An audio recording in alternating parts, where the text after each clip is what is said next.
En 1996, la Vespa renaît de ses cendres. Depuis sa création, 16 millions d'exemplaires ont été vendus de par le monde.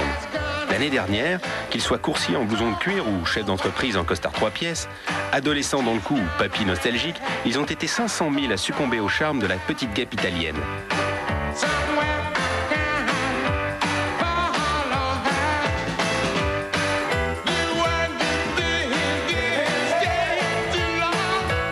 Les héritiers des modes, ce sont les Scooter Boys. Ils roulent en chopper, comme dans Easy Rider, mais ne renient pas leurs origines.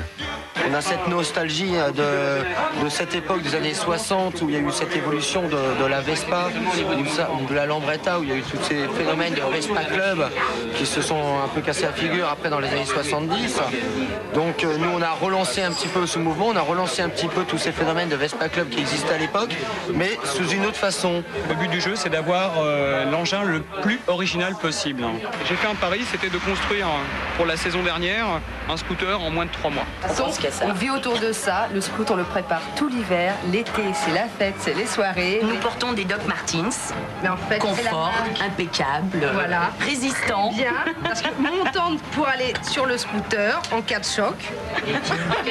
C'est la marque Doc Martens, mais c'est des loafers. Mais ça c'est pour danser le soir. C'est pour danser le soir. Les clubs renaissent donc dans toute l'Europe. Alors, de nouveau moderne le scooter ? Le Vespa pour nous c'est un moyen déjà pour être justement dans l'air du temps. Et outre ces passionnés, le Vespa est aussi redevenu ce qu'il a toujours été, un véhicule utilitaire.